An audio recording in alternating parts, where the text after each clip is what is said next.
K backwards N has taken self-deprecation to astonishing new heights. In lieu of offering a single tangible reason to put off the acquisition of your next 4x4 ute until the Tasman arrives in roughly a year. The company has just released a truly inspirational video which unwittingly showcases one major way in which the Tasman fails to measure up to the market-leading Ford Ranger. This is beyond brilliant. It's brilliantly bad. Full details next.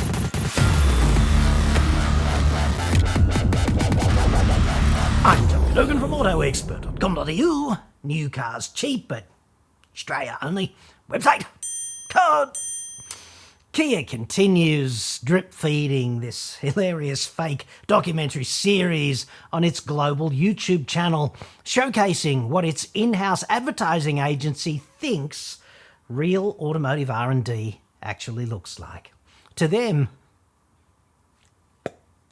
this is a documentary.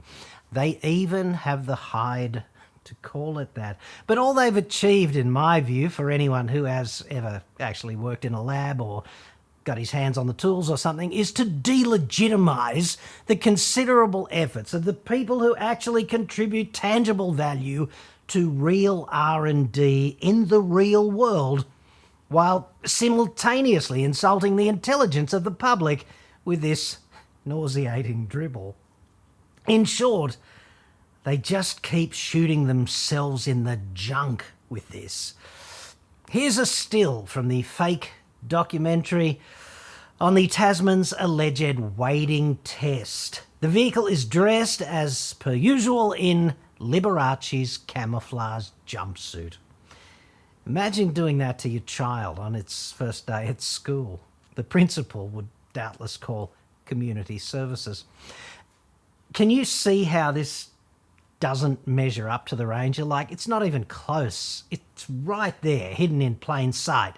Dude, they might as well be advertising a core area where the Ranger is substantially superior. I wonder if Ford has yet sent them a thank you card or perhaps even flowers. Can you pick what it is? This report is sponsored by NordVPN. Get 4 extra months of Nord for free now.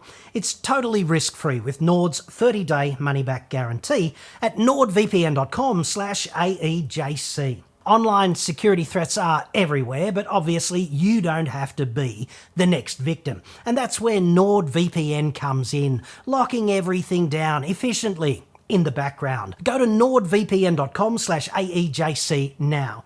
Every 2-year NordVPN plan receives a huge discount plus 4 bonus months on top for free. nordvpn.com/AEJC. I'll put a link in the description. Using NordVPN is dead easy.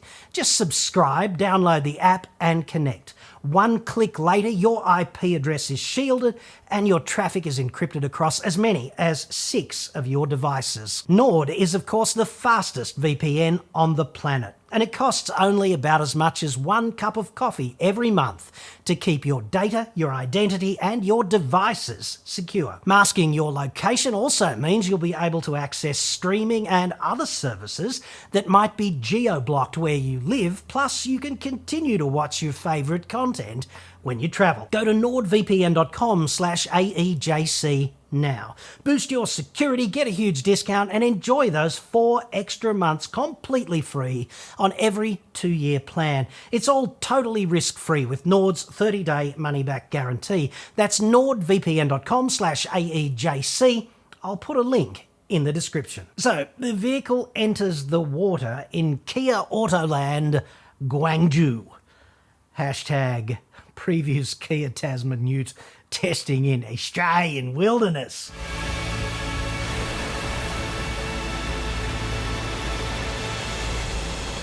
Why are we testing wading depth at night? Is it because we're actually using the facility for real R&D testing during the day? Slow-mo, I have to say, when shot on a Red or an Alexa, really is gorgeous, even if the subject is a kind of fat man wearing Liberace's jumpsuit. Two dudes with a tablet, or maybe it's a dude and a dudette. It's very hard to tell at this angle. But with a tablet, like, of course. Because you wouldn't just tell the driver to park, like, roughly in the middle of the trench, would you? The whole point of these testing facilities, of course, is that you can fill the damn trench to any depth of water you want specifically, and then park it there for as long as you need to. This, more than anything else, is the bit that really promotes Ford's excellent work on wading depth. Well done.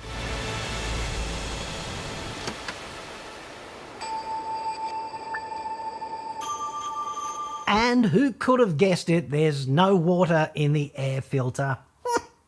So we'll follow that up with multiple continuity errors, such as the dude with the tablet who's standing in front of the car, and then in the very next shot he just sort of magics himself to the right side. How the fuck did he get there? But it's this shot that really shows where the Tasman fails to match the Ranger. See, this sequence implies that we diligently drove through a trench full of very specific water at the maximum wading depth and parked in the middle for a bit. There's no point in showcasing it doing less than that, right? Like, it's got to do the maximum it can do to look as good as it can. That's the whole point of this marketing rubbish. And then we check the airbox, predictably enough, and it's as dry as a dead dingo's desiccated donger. Dude.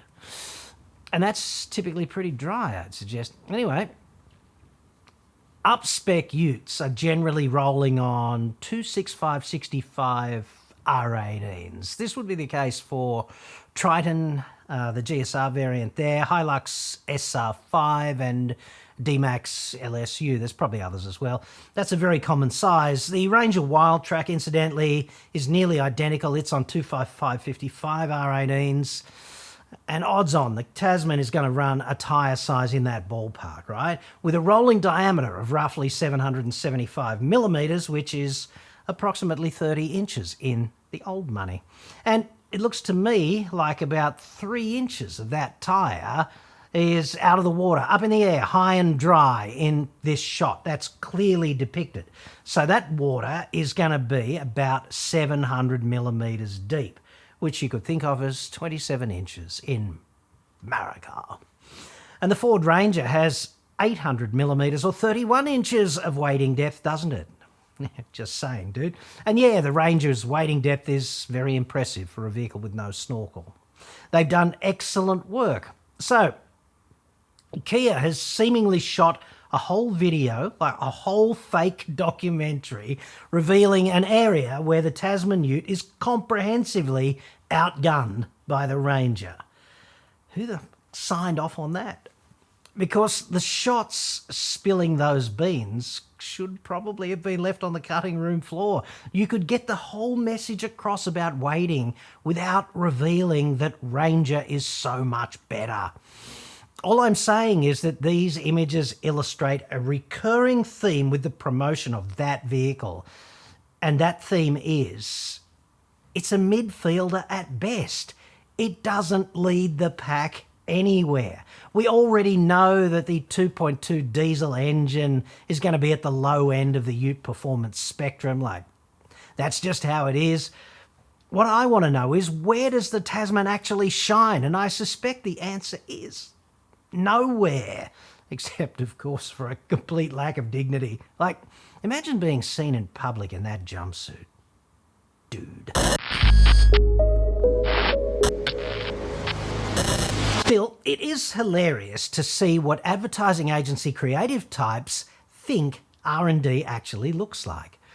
Kia uses its own in-house advertising agency, right? They're called InOcean. And InOcean, like Kia, is part of the Hyundai Motor Group. You'd think this would give them a dead set edge in all of this stuff, but unfortunately, it does not. They've also released a brilliantly funny track testing video shot in the California Proving Grounds, even though the vehicle's not going to be sold in America, obviously. So well done divorcing the audience of potential customers there. And this is the flattest track ever, right? The whole video implies that there is telemetry and radio comms between the test driver and a bunch of engineers baking their asses off out in the desert. Which, frankly, is probably the only realistic thing about the whole video. If you're an engineer doing vehicle R&D, you are guaranteed to be either freezing your ass off or working on your melanoma while developing heat exhaustion. It's wall-to-wall glamour. Heads up, the next turn is even tighter. Imagine letting some test driver loose on a track to do important, nuanced, final suspension R&D work, and that driver doesn't actually know the track like the back of his hand. Needs to be told what's coming up next. The next bend is even tighter, unquote. Really. Here's the depicted telemetry track map, and here's the overhead imagery of the same California test track from Google Maps. We are definitely in the right place. The depicted direction of driving is clearly counterclockwise, so the vehicle has just in fact negotiated 2 extra tight 180-degree hairpins, or switchbacks in America. So it's heading for hairpin number 3, and the driver is clearly being told that, quote, the next bend is even tighter, when in fact it is the loosest of the 3 hairpins with the largest turning radius, and unlike the other 2, it's less than 180 degrees. There is no universe where this, quote, even tighter claim can be justified. It seems to me here we have a driver who needs puerile instructions by radio just to get around the track, and unfortunately it seems he's getting them from a fool who doesn't understand the fundamental geometry of his own test track. Is this really how we want to depict the company's R&D? See, good marketing embellishes the truth and makes the product sound excellent. More excellent than it really is, perhaps. But it looks to me like these fools are just making convenient shit up and hoping it avoids scrutiny, presumably because, our friends in the media are effectively paid for by our advertising budget. This is indefensibly disgraceful marketing with awesome production values, pretending to be a documentary and failing. The video depicts the car sending telemetry back to the melanoma base for the purpose of this so-called handling stability test, okay? In fact, what I would suggest is that what's far more likely at this final prototype tuning stage is a very experienced driver getting out and giving his subjective but informed feedback to the engineers at this point. Like, this car is nearly ready to go into production. It's not a Generation 1 test mule. Quite the opposite. The number crunching, which you have to do for suspension R&D, gets you into the ballpark for the springs and the dampers and the bushes and the anti-roll bars and all the components of this nature. But the subjective feedback from highly experienced drivers who also appreciate the nuances of tuning, that is the happiest of happy endings when you're massaging the dynamics. Let's pick it up. Let's push it harder. Comments like this from the base to the driver just do not happen. There would be fist fights in the pits if they did.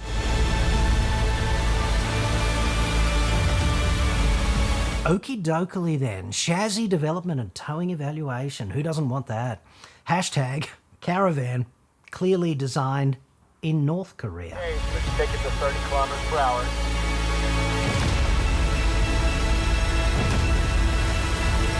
This is one point on which K_N and I are in furious agreement. It is vitally important to develop a ute capable of towing an acoustically transparent effluent carriage at no more than 30 k's an hour for extended periods. Like, how else are you going to be able reliably to hold up hundreds of cars on a busted-ass Australian highway for as long as possible behind you while listening to Celine Dion? Good test, dudes. very real world.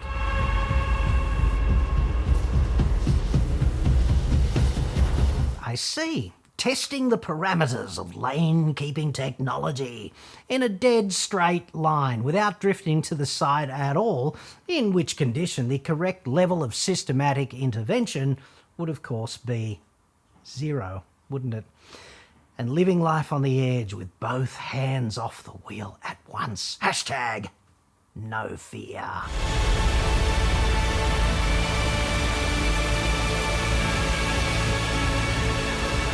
Pushing the limits of payload capacity.